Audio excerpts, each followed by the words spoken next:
Excited, Stephan. Thank you so much, everybody, and welcome to the Resilient Minds podcast. I'm sitting here with Stephan Livera, and Stephan and we met in Madeira a few weeks back, and I was actually just on my way out, and I was curious. I met this beautiful man, and I was asking, hey, man, can you come join and connect with me on a podcast? Because I'd love to know a little bit more about the depths of how we can start to integrate the wisdom of Bitcoin.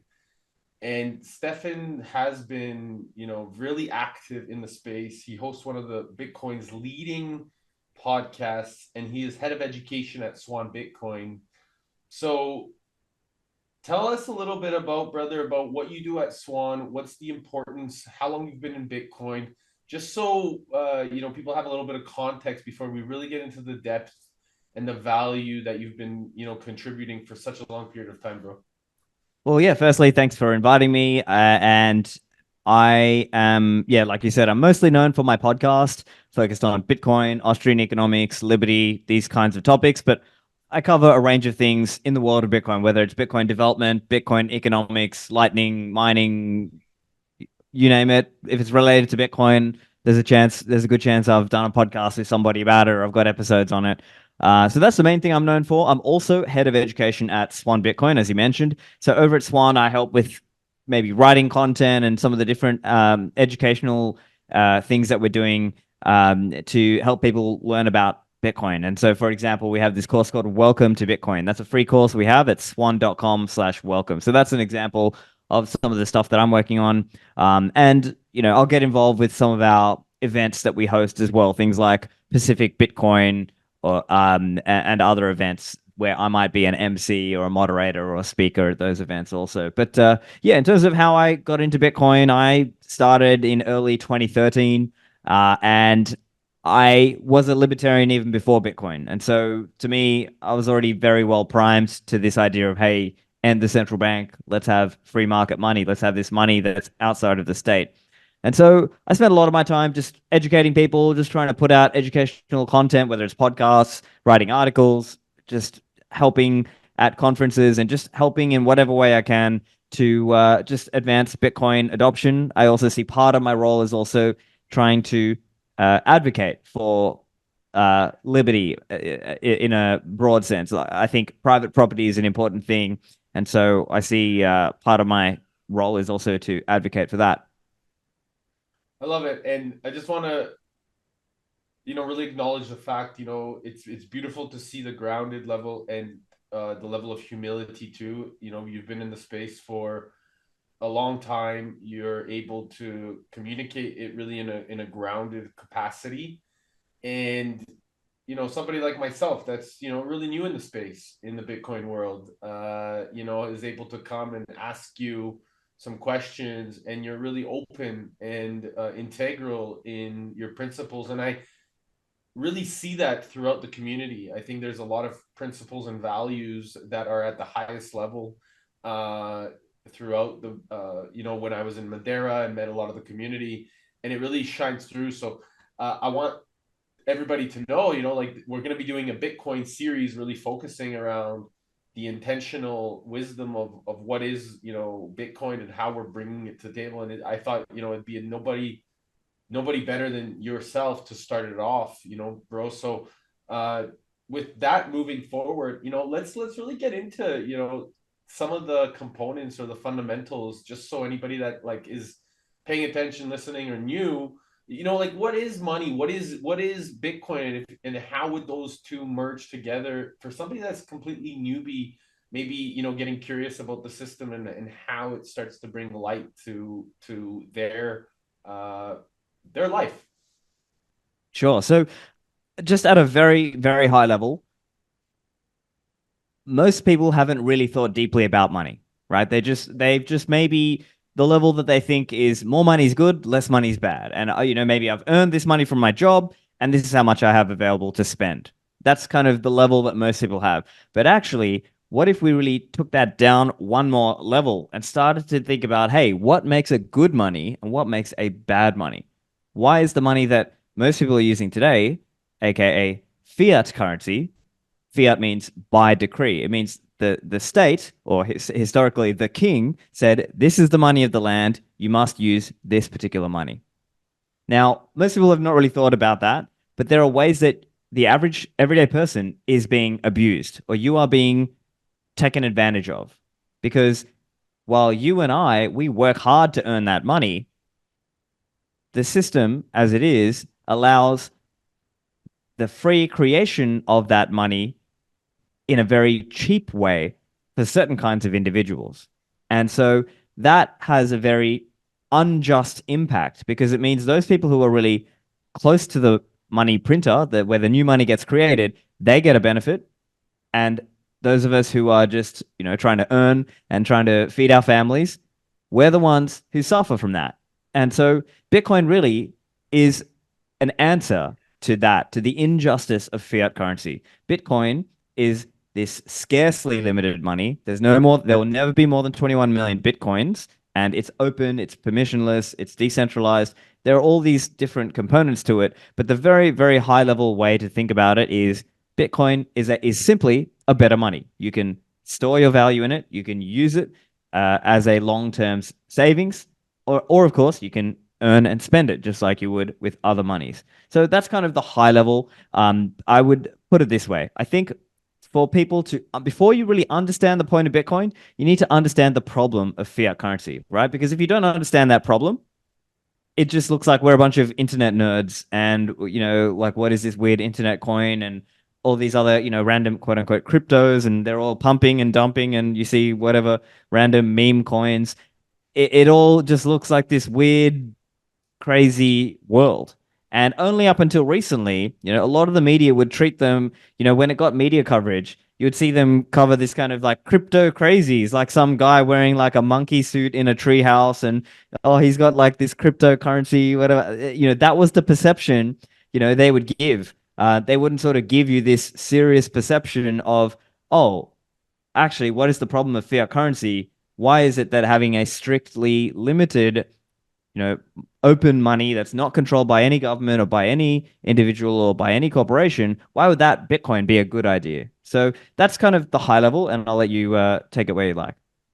I love it. And so if you were to say Bitcoin versus cryptocurrency, just so that there's a level of clarity there as well, what is that emphasis and why is that so important right now? A great question. And so for a long time, I've been saying this idea of Bitcoin, not crypto. Now, it's not to be taken literally. It's kind of a figurative thing. The reason I say that, and I've been saying that since I recall probably 2019, I've been saying that. The reason now, yes, okay, technically, yes, people say Bitcoin is like a cryptocurrency. But the reason I say that is Bitcoin has, started in 2009.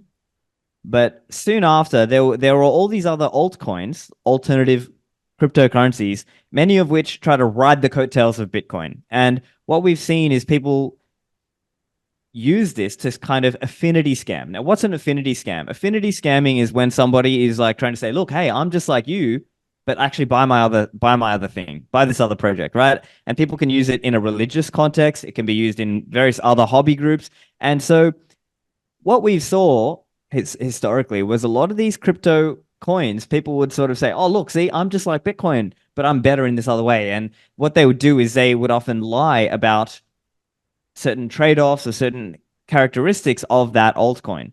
And so here's the way I would explain it and contrast Bitcoin versus quote unquote crypto or cryptocurrency. It's only Bitcoin that ticks all of the boxes. And what are some of those boxes? It's only Bitcoin that's decentralized, scarce, open, permissionless, robust, scalable, programmable. It's sort of it's only Bitcoin that actually checks all of those boxes. At best, you might be able to find some altcoin that maybe they might argue, okay, look, see, we do better than Bitcoin on this particular thing, but it's that Bitcoin does it on all of these things in one cohesive mix. That's really where the magic happens. That's really what makes Bitcoin special, right? So yes, 21 million cap is extremely important with Bitcoin, the fact that it's hard capped, but it's also all of these other things, all right? That it's open, it's accessible, it's verifiable. It just has all of these other characteristics, whereas no altcoin can offer that. And what we've seen is thousands and thousands of these altcoins come at Bitcoin, and yet Bitcoin is actually the one that's survived. It is still unquestionably the market leader. And so now I think what we're seeing is different ideas come up. So people will say things like, "Oh, you might have missed the boat on Bitcoin. Bitcoin might only do a 2x or a 3x or something like that. Why don't you buy my altcoin? Because my altcoin could pump 10x or 100x if you're lucky, right?" And so people, they sort of play on people's insecurities. Sometimes it plays on their ego as well, right? Like, because they don't want to admit that they were late to the party on Bitcoin, right? And let me give you an analogy, right? It's like if you went back, 20, 30 years, people might have said, "Oh, that guy was early to Microsoft. He bought Microsoft stocks early and now he's retired or whatever." And so people have it in their mind of like, what's the next Bitcoin? What's the next Microsoft, right? And so the way, I would explain it for people is Bitcoin is the next Bitcoin. It's not that, you need to try to look for the next hot new altcoin because you need something that will pump. The reality is a lot of these altcoins, they have already pumped by the time you heard about them, right? Because if you're just like hearing about something on a podcast, chances are somebody's already bought it, and it's unlikely that you're going to be the one to sort of time the cycle correctly. When part of it is actually we need to step back, be humble, and recognize, look, it's like that saying, the best time to plant a tree is 40 years ago. The next best time is now. And so if you want to start stacking Bitcoin and saving with Bitcoin, start now. Even if you didn't start in 2009 or 2010, like any of us wish we did. Of course, the reality is for a lot of those people, they didn't take it seriously back in those days either. So Yeah. what I would say is understand there's a difference between Bitcoin and quote unquote crypto. And that's why I focus all my content and stuff is sort of Bitcoin only. I try to focus on that because I think that's actually where the real revolution is. That's the real shift and change to humanity that we're going to make. Of course, I can get into more detail on that if you like, on what are the cultural and economic, social consequences of Bitcoin and what will that mean for us as humanity.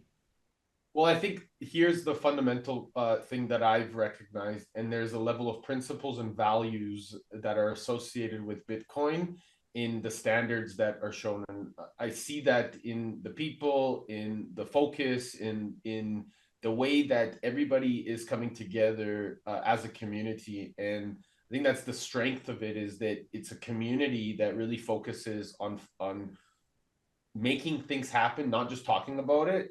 And that is what I'm really excited about, because I think a fundamental shift, it's about the benefit of everybody. It's not about benefit of one person. It's the benefit how we can all contribute to the network. And it's exciting because I've been traveling the planet for almost 8 years now, and it's fascinating how so many people talk about, hey, how we are going to make the change, but the action is only in benefit to themselves or a few certain people. And everyone's like, yeah, let's work together. But the action doesn't necessarily fundamentally uh, acknowledge what they're saying. And here I see a difference. I see a difference in principles. I see a difference in values and how people are showing up. So I think that there's a lot of similarities here when I look back at the Weimar Republic.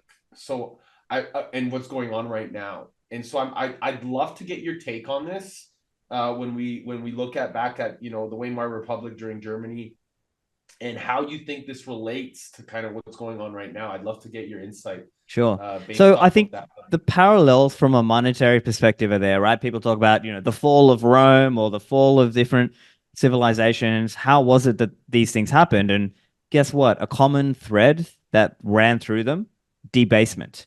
So what is debasement? Debasement is when, historically, it's when the king might have taken in some of those coins and shaved off a bit of the edge, taken some, pocketed that for himself, and then put those coins back in circulation. And so that's also known as coin clipping. But effectively, we're seeing that today, right? There's all this inflation, and the state through controlling money, takes for itself and lets other people deal with a devalued currency. And that's why the everyday people are struggling in various ways, whether they can't afford a house, the cost of groceries is rising, the cost of living is going up. We're starting to see people who can't, let's say, support a family on a single income. So now they have to do double income. And now maybe they might not have children, or they'll have less children, or they leave it to later to have children because they can't even get established in their life. These kinds of social problems that we see. So I think what we see in these kind of late stage fiat currency environments is a lot of inflation. We see a lot of gambling type behavior. People are gambling on random dog coin this and dog whatever coin, whatever meme stocks. And this is the kind of behavior we've been seeing in the last few years.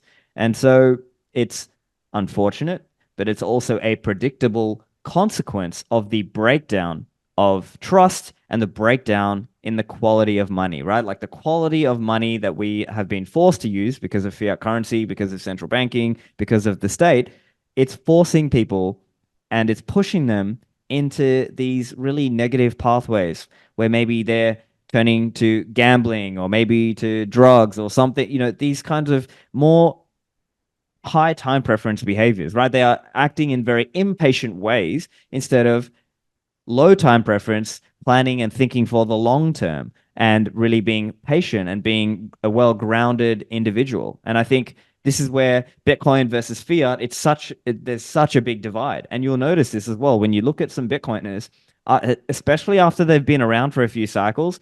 Guess what they start to do? They start to get married. They start to have children. They start to, sort of focus on eating healthy, working out, trying to look after themselves, trying to look after their families and their communities. Why is that? Why is it that Bitcoin gives them why is it that Bitcoin changes their mindset? Well, it's because Bitcoin allows you to save for the long term. And then when you can save for the long term, guess what? Now you start thinking about the long term too, right? So let me make a little parallel analogy, right? If we look at animals in the wild, do they have a high time preference or a low time preference? They are very impatient, right? They are just like they're just looking for their next meal. They're either okay, put it this way, they're either looking for the next meal or trying to not get eaten, right? That's pretty much the level that animals are at because they don't have the same kind of capability that we have as humans. Now, similarly, when a human is in a bad situation, you think about like Maslow's hierarchy of needs, right? Like first you need like food and sustenance and shelter and things like that. And it's only later that you can sort of get further up in terms of, acceptance in my community or self-actualization. And you can focus on those greater things only after you've hit the first few levels on that pyramid. And when a person is unable to shelter themselves, clothe themselves, feed themselves, is it any wonder that they are not able to really stop and think for the long term? Whereas I believe Bitcoin is going to change the world. It's going to make the world a better place because it enables more of us to do that, to actually start thinking about the long run. So I can see a lot of parallels. I guess bringing you back to your question about what's going on in late stage Weimar versus late stage fiat today. Yeah, there are some parallels there in terms of inflation and what it does to us as a culture, as a society. I think that this is beautiful because you tap into kind of like the three stages of like how are we taking care of our physiology, which really benefits kind of like what I've heard or I've spoken or heard about with regards to the balance of Bitcoin. So like the security, right? And the physiology within ourselves and how we take care of ourselves, which is a huge part of the component of the congruence of security of Bitcoin. And then how are we really focusing on the energy within ourselves to take care of ourselves? So then that fundamentally is the parallel of the speed of in which the system within Bitcoin and how it continues to grow. And then the language, how are we communicating with each other and ourselves? Which is the decentralization component of what that brings to the table. And that it's beautiful because this congruence brings the autonomy and the sovereignty so people can really actually be themselves. And you talked about, the longer term Bitcoiners that have been around for have built a family, or are starting to do other things, but taking care more of themselves, doing more of the things they love. And so I find that there's a lot of people that are expressing themselves, are wanting to shine, or doing the things that they really love to do, because they don't feel so caught up in a box that they've been put in by society. So I'm curious, when we look back at what's happening with the US dollar, and your thoughts on how maybe populism, or what your thoughts are on populism, and if there's a factor that could be spawning this into the new age, and who or what do you feel could be corrupting our existing currency, so that we start getting more focused on what we can do, or taking more of that responsibility ourselves. So something that comes to my mind as you ask that question, I would say Bitcoin gives you that ability to be more sovereign, to be more independent. And now flip that on the converse, right? Like again, we're going to contrast Bitcoin and fiat, right? In the fiat world, what do people do? They have an incentive to go into debt. And that debt can be very controlling on them because it can control their speech, it can control their actions. There can be certain conditions imposed on you because of that debt, right? Like debt covenants that can apply at a business level, but even at an individual level, it can sort of trap people into a job that they maybe it's not truly their passion because what's happened over time is so much inflation that people can no longer save and think for the long term. And because of that, they're sort of stuck on this fiat treadmill. They're sort of stuck in this downwards spiral. And with Bitcoin, it actually allows you to step out of that over time, right? As you save with Bitcoin, you are not subject to that kind of fiat treadmill effect, and you're getting off the fiat treadmill. And when you're off the fiat treadmill, you can now think more independently. You can maybe have a little bit more time to stop and think about what your next action will be. Are you going to start a business? Are you going to maybe take some other job that maybe it doesn't pay as much as that particular other job, but it's more aligned and more, in line with what with maybe the rest of your life is more harmonious or in balance with that. So I think there's a few different areas in which Bitcoin can help you there because it really does give you more flexibility either for yourself or for your family. Whereas in the fiat world, you're sort of more stuck into these debt structures because that's just the incentive of the game, right? The game of fiat is to sort of, take out debt, and people are sort of forced to do that because the housing costs and other living costs are just going so high that they need to take out a huge loan to get a house, as an example, right?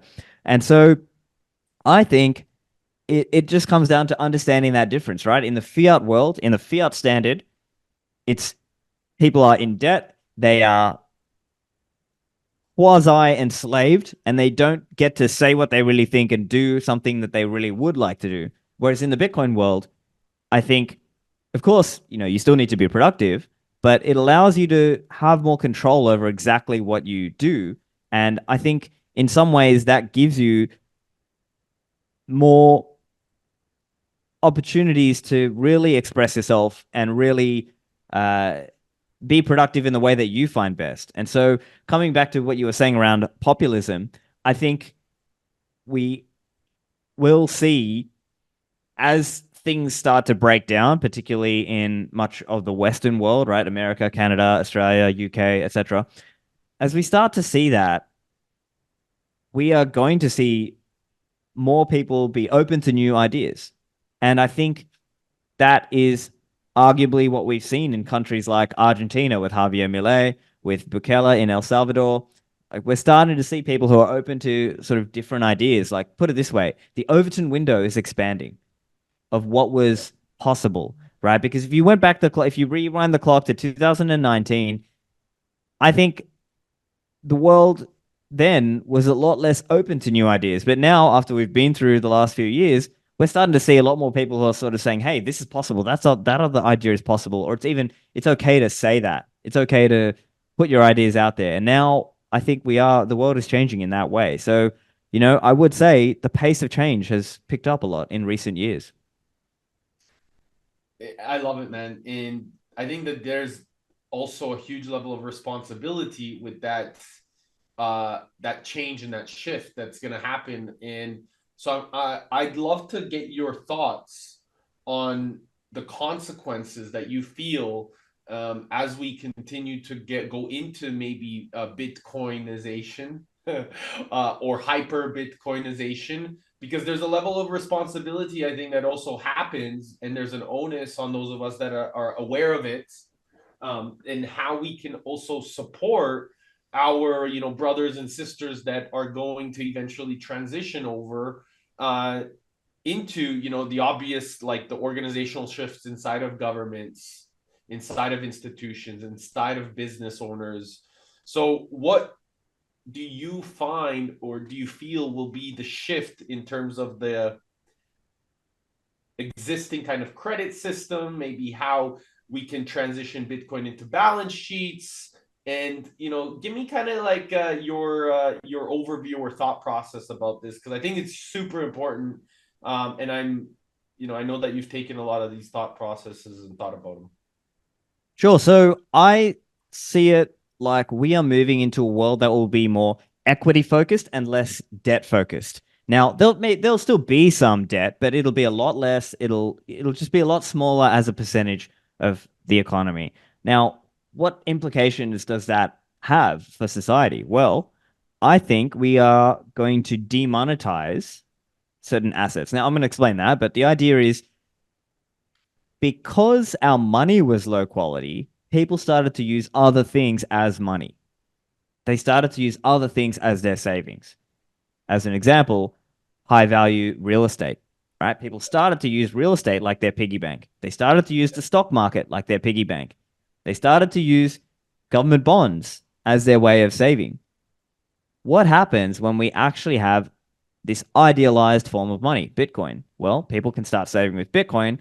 They're going to use those other things less. They're going to use less of those property markets as savings, stock markets as savings, government bonds as savings, and they're going to start using Bitcoin as savings. That's going to have all kinds of different implications. So, for one, I think it's going to demonetize a lot of property markets around the world. So, right now, what we see is this kind of dynamic where, let's say, somebody is a rich person in China and they want to get out, they want to get their money out. Guess what? Vancouver, right? They go to the Vancouver property market or the Sydney property market or the Hong Kong property market, buy some big apartment or some big house, and then leave it vacant because they literally they just wanted to get the money out of the system and keep it out of the reach of the Chinese government, as an example. But it's not just that. It's just people in general are stuck because, hey, I don't have an easy way to save with fiat currency. And the amount they give me in a term deposit or on the government bonds is nothing compared to the amount of inflation or the amount of debasement that's going on.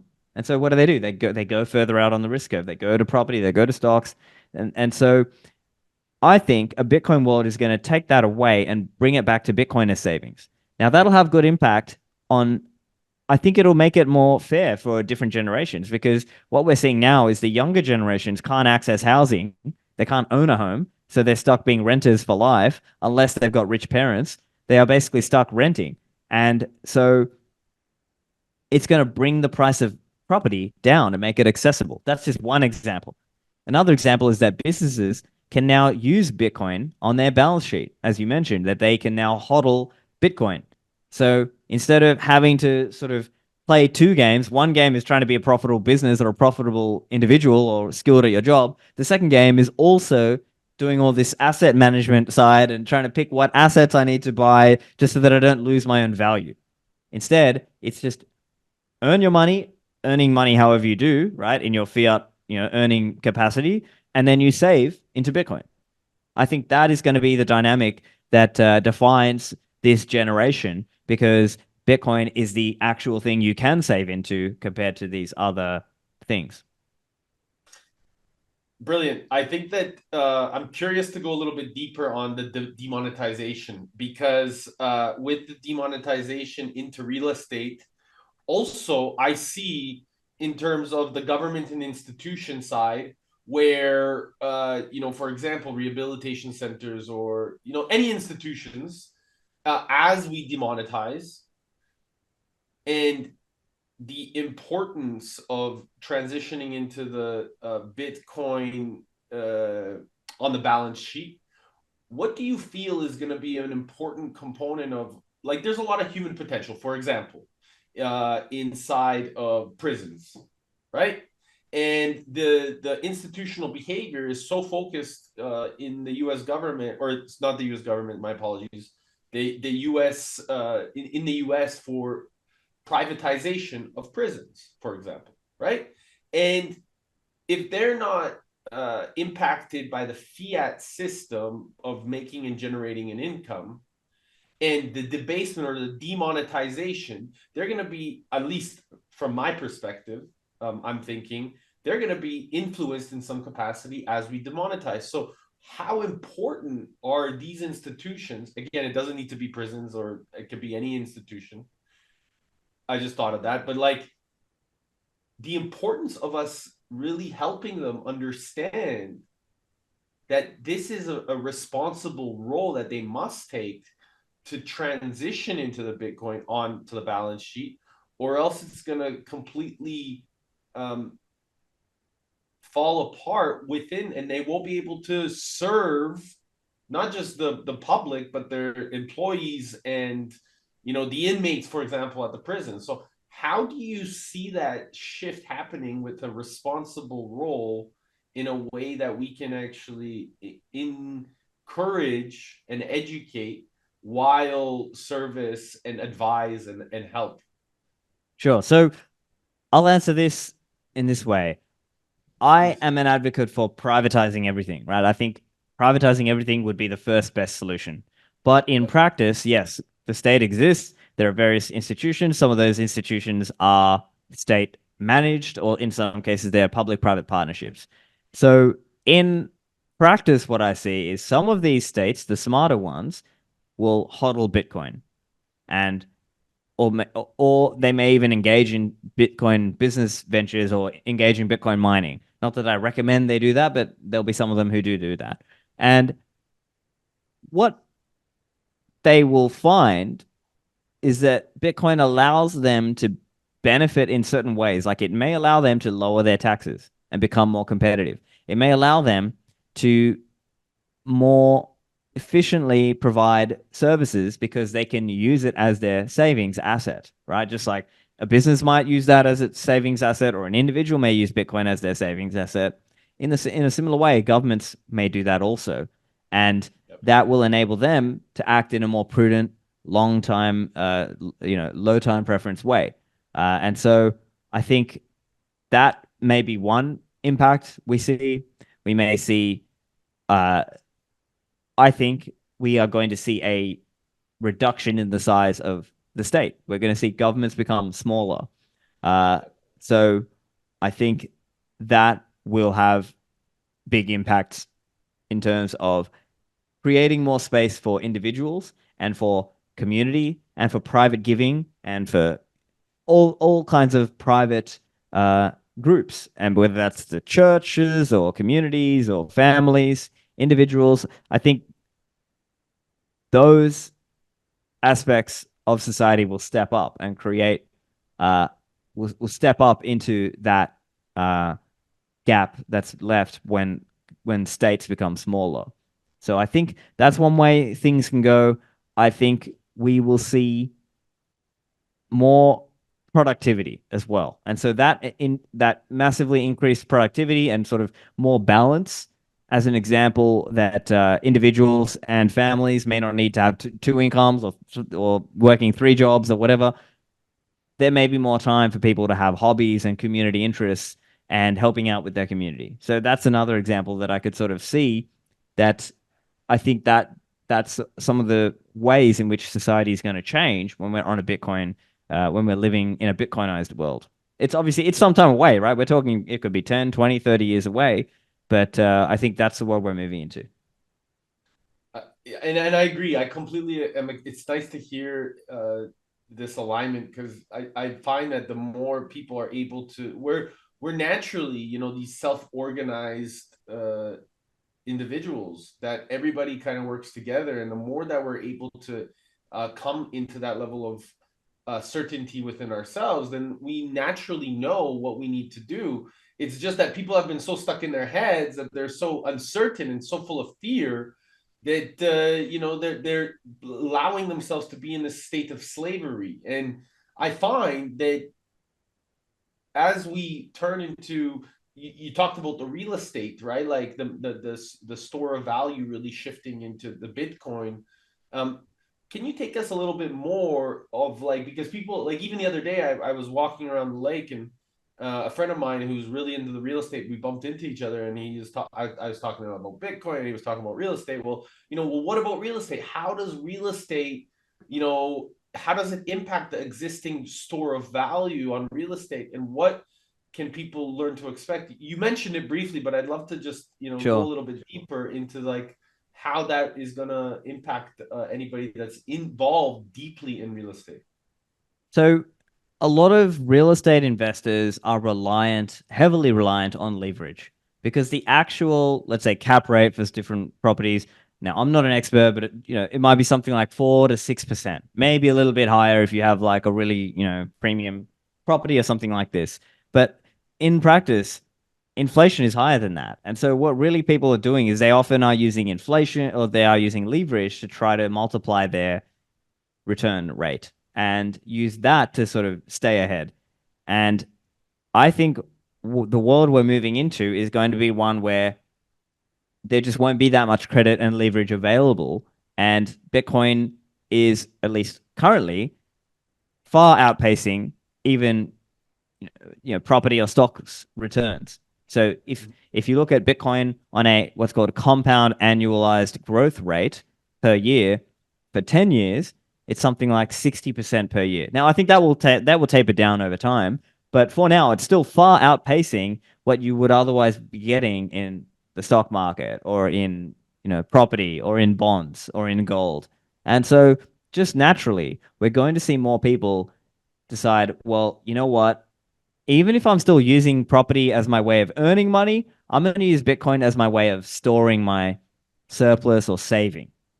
That's where I stack my winnings, right? Bitcoin is the other framing is Bitcoin is the exit, right? And so you will see more and more people who realize that and then decide, hey, yeah, I'm going to take the savings I make, even if they do house flipping or whatever, if they're doing property, if they're house flipping or if they're a property developer, they will start to think of it like, wait, I'll use my Bitcoin as my savings asset. And potentially in the future, and even now, we might see more people use Bitcoin as collateral for their loans. So they may start to borrow against Bitcoin as collateral, use that to get fiat to go and do projects, earn income, and then stack the savings as Bitcoin. So that may be something we start to see also. So I think those are a few examples, but the fundamental problem, like why are we here? It's because the fiat money system and the central banking system works by expanding credit. And in that world, with all this expanding credit, it sends the prices up really high. And so naturally, what do people do is when they want to buy a house, either to live in or for investment, they need to use leverage to get that property. And why would they do that? It's because their cash on cash returns are multiplied by having leverage. And because the political and financial system is very well set up for this in many parts of the world, it's easier to get a a loan for this kind of property investment than it is for other things. And Mhm. so it just pushes people to do that. And so it allows them to kind of naturally take out a leverage position into housing. But I think that leverage is going to be sucked out by Bitcoin over time. And so, It, it's not going to happen straight away, but it's going to happen in that direction. would you say it's kind of like a malinvestment versus a monetary good? Yes. So I mean that's the term that Austrians use is malinvestment. It's so the term comes from this idea that central banks and the government, with their intervention into the market for money, push the interest rates artificially low. And that's what we've seen, right? Interest rates have been pushed artificially low. More and more people are taking out these projects, whether that's housing projects or something else, and that is the malinvestment that's actually occurring. And so eventually, it causes this bust process unless the state intervenes and keeps on intervening to keep the colloquial party going, or to keep the uh, keep the keep the people investing. Yeah. And do you find that that's been why it's been such a key focus in America versus like, you know, we're we're talking to I'm talking to a lot of our, community in Europe, for example, and they're like, hey, there's a lot of movement here in Europe as well, or in other parts of the world. And so how do you feel we can expand more awareness or at least the discussion of this Bitcoinization around the world versus focusing only on the American? Because I mean, we know that that's been kind of manipulated. However, it does affect all of us. And so I'm curious to know your thoughts. Sure. So it does impact all around the world, and so the way I try to talk about it is just all around the world. Even though I grew up in Australia and now I live in Dubai in the UAE, yeah, I try to talk about it all around the world. I think as another example, fiat currency and fractional reserve banking and the fiat system enables a massive expansion in the state, and the EU is a great example of that, right? It's this mega state. It takes away sovereignty from individual states and from individuals inside those states, and there's a massive bureaucracy, there's massive regulation, and it's not for the benefit of Europeans or the people inside the EU. It's for the benefit of these politicians and bureaucrats in the EU who are benefiting themselves. So, to your question of how do we get to more people? Well, I think it is just having to repeat the message of Bitcoin is savings. Use Bitcoin as your long-term savings. And of course, if you can earn and spend in Bitcoin also. But I think the most important message is around using Bitcoin as savings. The more people who do that, the better. And slowly but surely, more people are going to get through to them. Whether it's listening to a podcast with some person on it, or reading a book about Bitcoin, or finding an article about it, I think we'll start to see more and more people take Bitcoin seriously, right? We've seen past cycles come and go, and maybe there's people who maybe last cycle or two cycles ago they might have had a small amount of Bitcoin, but they sold it all, or they didn't really understand, or they lost money gambling, or they whatever. But maybe now they start to take it seriously, and they start to see it as, oh, this is my savings, this is my savings asset. I hold it and I use it for the long term. That's how this thing works. So I think that is going to be uh, how you reach people. But at the end of the day, there are people at different levels, and some people you can't save them, right? Like, it's just, you're not going to be able to get to that person. Of course, you try, you do what you can, but you have to spend your time on the people who you think you can help. And there'll be a group of people who are open-minded and willing to listen. And those are the people who we try to reach, whether it's podcasting or writing articles or running workshops or conferences or trying to run a Bitcoin meetup. You just keep putting the message out there, and eventually people will find the message, and then they have a chance to learn and start using Bitcoin.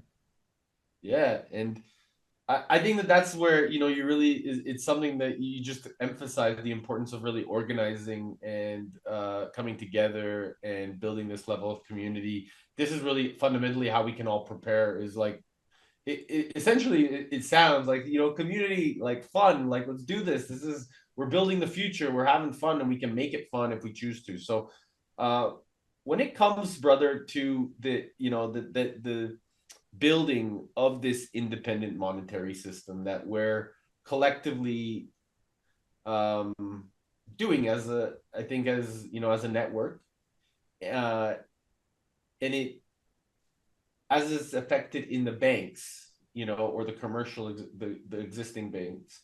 I'm curious if you could speak a little bit to the automated functions. So focus on like the federated mint versus the chameleon mint, and how that really can be like emphasized to somebody that is curious to know about maybe banking and how that can integrate into the past ways of banking versus how you see it happening into the future, into this new monetary system. Right. And so with Bitcoin, it has certain constraints in terms of how the system works. And those constraints are there to keep the system decentralized and accessible and open. Now, those constraints can mean not everybody will be able to interact directly with Bitcoin. And that's where there will be services built up on top using Bitcoin. Now, some of those services will be custodial. Some of those services will maybe help you use it in a self-custodial way. Now, of course, if possible, the saying in Bitcoin, as you've heard, is not your keys, not your coins. And so, of course, I would encourage if you are able to self-custody, you should do so. But for those people who are not able to, there will be some of these services and other things that operate kind of like a Bitcoin bank, whether that's a just a custodial service, whether that's a cashew mint, as you mentioned, or a Fedi mint, a federated mint. And these services will help you interoperate and just kind of use Bitcoin on top of somebody else's platform. Now, I would say for the next few years, for most people in the Western countries, you can probably still afford to use Bitcoin in a self-custodial way. But eventually, yeah, I do believe it's likely that not everybody will be able to use it in a self-custodial way. We'll see what happens in terms of further technical enhancements or improvements on the protocol that maybe enable more people to be able to use Bitcoin in a non-custodial way or a self-custodial way. Um, but that's just the reality of where we are. So let me put it this way. If you are, so one Bitcoin as we speak today is maybe $60,000 or 62,000 or something like that. So each Bitcoin is divisible to 100 million Satoshis. So you can divide it down, right? And so what people might refer to as an example, 1 million sats might be $620 as an example. And so that means if you can hold more than that amount, then it's probably worth your while to self custody that amount. But if you're holding less than that, that's where you may need to use some of these other services that are custodial just because of the costs associated with it. So that's just, I think, just trying to be realistic about where things are going longer term. Reason for that being you don't want to be stuck holding amounts that are uneconomical to spend or not practical to spend or use. So yeah, but I guess let me bring it back to answer your question, which was about what is the future of Bitcoin banking going to look like? So there'll be all these different services, and I believe technologies like the Lightning Network will be how people interoperate and how they connect to each other. Now, we're not going to get into all the technical, nuance of all these things, but the high level way to think about it is there'll be different services and they can all quote unquote speak Bitcoin or speak Lightning. And your app, your wallet, or your app service will allow you to send to or receive from those services. And it'll be a much more frictionless, easy experience. And the cool thing is you'll be able to do it using Bitcoin denomination instead of being stuck using fiat currency denominations where they are debasing it over time and you're just losing value over time. So that's going to be the real benefit is that you can use Bitcoin as your savings and have Bitcoin denominated apps and wallets. I love how robust, the system and the network is becoming. And I think that a lot of people, from my perspective, again, I don't think they know.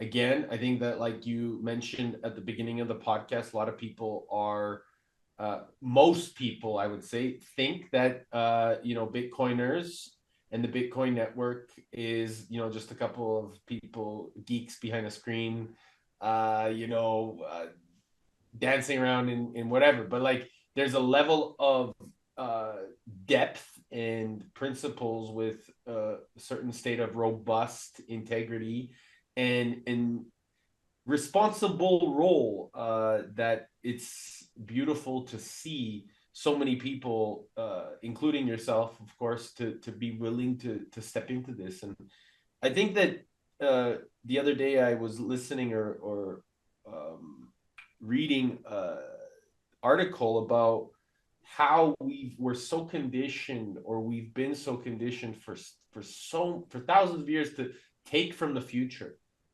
and to really, take away our responsibilities in the now by, focusing on everything that's happening in the future. And I find that this is, when you live in the head, you're dead. And I think that this is a key component of uh not really understanding your true value, your true wealth as an individual, is that you get stuck in the mind. And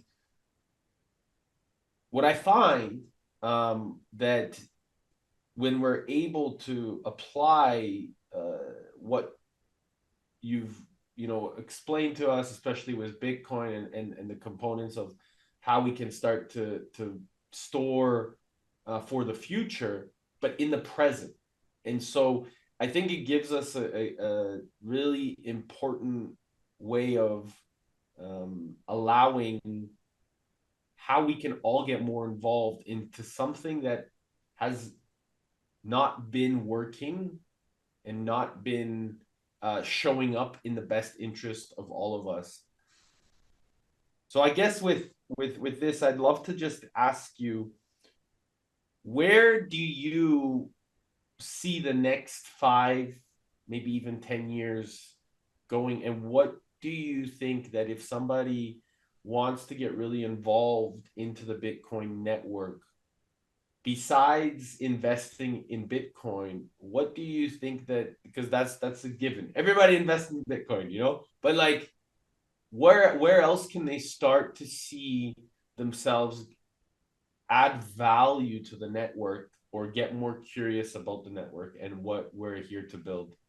Sure. Well, firstly, remember, Bitcoin is an open source project, and open source projects are always looking for contributors, and they don't have to be developers per se. They might be people who can do testing. There might be people who can help with design or project management or product management. There are all kinds of ways and projects out there, like Bitcoin and open source projects, that are crying out for contributors. There are Bitcoin businesses people can get involved in. There are community projects, whether that's meetup groups or conferences, that are looking for volunteers and looking for somebody to help out. So there's all kinds of things. Or maybe if you don't have a Bitcoin meetup in your area, you can start one. So there's all kinds of ways people can get involved. And I think it's it's all going to help. It all helps. Whether you are a meetup organizer, whether you are a Bitcoin core software developer, whether you are, starting a Bitcoin business, entrepreneur in the Bitcoin space, or working in a Bitcoin company, it all helps. It all helps, and it all contributes to this idea that the the growth of this system, of this movement. I think of Bitcoin as a movement. It's a movement for sound money. And I think this movement is going to really change the world in a better way. Sound versus noise. Tell us what the difference is. Well, that's just a hard it's just a hard thing to sort of say in a short sentence. I think it just takes a bit of time and learning in the world of Bitcoin to sort of try to distinguish between what you think is sound versus signal, or versus what you think is noise. Uh, People come to Bitcoin with their own interests and their own passions and their own skill and talent, and on that basis, you'll find what you think is signal and what you think is noise, or sound and noise. Amazing. Brother, if people want to get more information, how to, get to know more about you, Sure. Swan, everything that you're doing, where can they reach out? How can they get to know you more? What's the best way? Of course. So swan.com, SWAN.com is the website for people who want to buy Bitcoin and learn about Bitcoin. And of course, if you want to find me online, Stephan Livera. You can find Stephan Livera podcast. I'm on X and YouTube and Spotify and all the different platforms. And so people can find me there in terms of my podcast, and they'll see me sharing my thoughts and takes on Bitcoin news and other things there. So stephanlivera.com is the main website there. But Eric, thanks for having me on the show. Brother, it's been a great pleasure. I have one question before we go. If you had 3 days left to live, what would you do? I'd spend it with my family. I guess that's that's what's really important at the end of the day. This is why we're here. This is why we're doing all of this anyhow, right? It's all for our families. And then I think at the end of the day, when we see it us as a bigger global family, we start to take more responsibility like we're all doing. So it's amazing to see you, bro. I'm very grateful for your time, your energy, your awareness, and your brilliance. I really look forward to connecting more. And just thanks again, brother. Big love to you. No worries. Thanks, mate. Bye.